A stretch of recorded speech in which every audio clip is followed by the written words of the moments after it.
Hey everyone, Evan with Fishing Life 101. Today we're here at a river. It's a little bit different stretch of river than what I've fished before. I have two catfish rods out right now, and I had another rod out with a little worm on it, so I found a bluegill here. Decent sized bluegill. We'll go ahead and keep him for bait. So it's always good to get fresh bait. I know I've said that before, but that's always the best. So what we're gonna do is we're gonna keep on fishing here and gonna keep these two rods out. We have other places we can move downstream too if we see if this place isn't working good. The reason why I chose this place is because it's a little bit open. I can get out here and I can cast out decently. And then we're at the mouth of a creek too. So there's a little creek that comes right in here. So we can fish the mouth of this creek. And that's pretty close to where I caught this bluegill. So we'll go ahead and see what comes of today, guys. The two catfish rods have some frozen gizzard shad on them, by the way. That's just what I had, and that's pretty much what I always start out with until I catch some fresh bait. Hey guys, so we've caught that one bluegill, but nothing else. We've been here a good 30 to 40 minutes, so we're gonna go ahead and move down to a spot a little bit down the river further that's got some more structure that we can throw into. We're gonna throw by a couple log jams. I'm gonna put some fresh bait on too. Got something starting on this pole, this middle pole here, guys.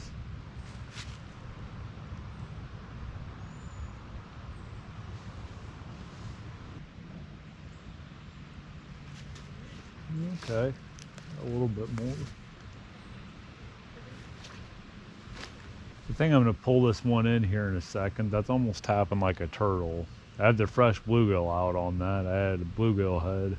So guys, try to keep in mind too that since it's the winter time, or it's going into the winter time, and the temperatures are dropping quite a bit, that we need to be more mobile.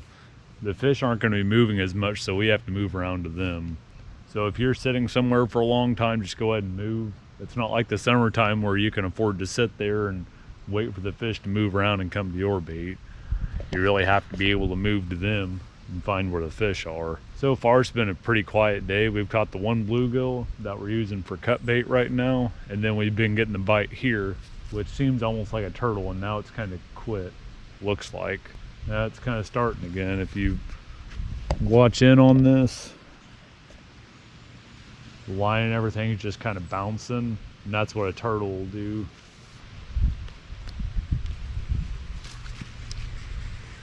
I'm just gonna go ahead and reel it in. I don't really want a turtle just biting on my bait the whole time. So strangely enough though, I don't know, it doesn't hardly look like a turtle though. I can't really see any bites out of it. We'll go ahead and throw it right back out. So I'm putting this middle one kind of by that log over there. That's where I'm wanting to throw it. We'll go ahead and throw this one back out. That's pretty good.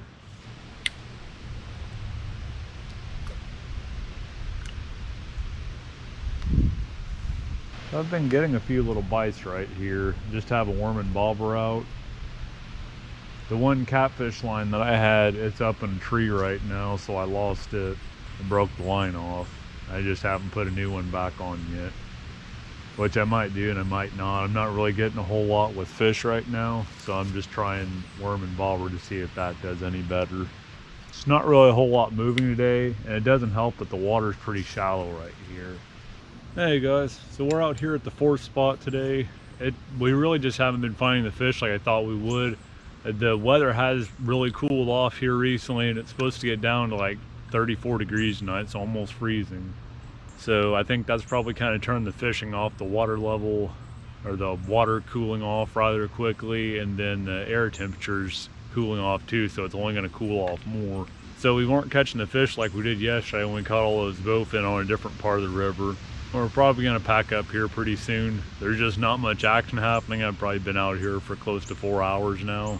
What we're going to do though is going to go home, and then this spinning reel right here, this is the Torrid TR600 that I have, and I plan on stripping the line off of this. This is a 30-pound mono that I've been using since I've had the reel, and it's not been too bad, but there's been, like how yesterday I lost the one bowfin that I was reeling in, and I wasn't too happy about losing that fish. So, and I felt like it shouldn't have broken that easy. So I'm going to be stripping the line off this one and using the same line that my other two catfishing and carp reels have on them, which is the 80-pound braid, and then that'll be going down to a 60-pound leader. But we'll see you later, guys. So just starting to reel stuff in, I noticed this line start tapping. Getting a little bit better pulls now. I just reeled in my spinning rod. Maybe we'll be lucky enough to get a fish on at the very end here.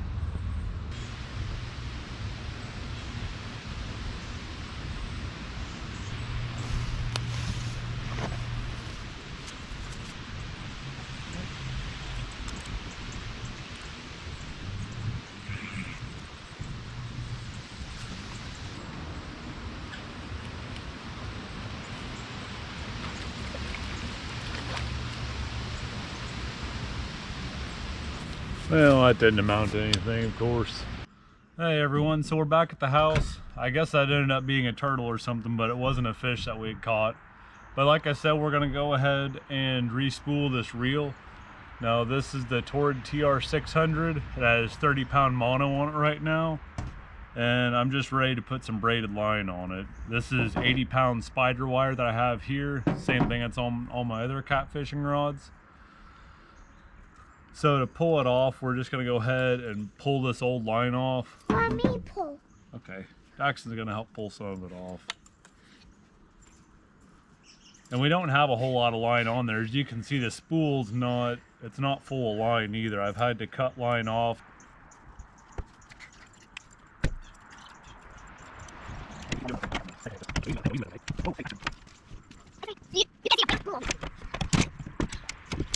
So guys, really even before I was wanting to replace it with the 80-pound spider wire, whenever I would cast far, it would take out most of the line anyway. So that wasn't really ideal. I'm gonna go ahead, just pull that off. Now on the last time I put the braided line on the spinning reel, I put a mono backing on. Because on the reels, you have to put some kind of a backing on the reel because the braid won't take to that slick reel. But the last time I put braid on was on the bass rod, that CC80H Daiwa. I actually just put tape on the back of it and it worked just fine, which I've heard you could put electrical tape on, but I'm just going to put duct tape on since that's what I have. So all we really have to do is just put one strip on here. So you wrap the spool like this, just in duct tape, and then we're going to be able to put the braided line directly onto there. Make sure you have the bail flipped up whenever you're putting this on. The knot that I use for this is just a simple improved clinch knot. So one other thing to do, guys, make sure you run it through this first eye loop. I went ahead and redid it and took it all the way off so I could run it through that first eye loop. You want to make sure that you keep some tension on it the whole time, because if you don't, your spool can, if the braided line can dig into itself if you really pull hard on it. So it's a good idea to keep some tension on it. You don't have to keep a tremendous amount of tension, but you don't want it just free spooling on there. And it will be done. Be done. What are you doing?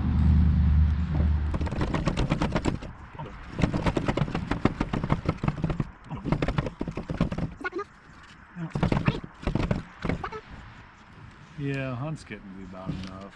Okay. You definitely don't want to go over this top edge here. That's about where we're going to cut this off, but that's definitely more than what we had last time. A lot more line than what was on there that we took off. So for braid, the easiest thing to do, instead of using, like for heavy mono, you might be using clippers or side cuts. The easiest thing to do is just use a knife. Cut this off. We'll go ahead, we're gonna spool this up for carp since I believe we're gonna go carp fishing tomorrow. I'm gonna try to see if they're biting any better than what we did today. So all we're gonna do is put the hair rig on, which will be just the weight and then a bead and then the hair rig itself. And then we'll be good to go. So I hope you guys enjoyed the video. Stay tuned for tomorrow's video. It'll probably be about carp fishing, because I think that's what we're gonna do. That's what I'm rigging this pole up. And so have a good one, guys. See you later.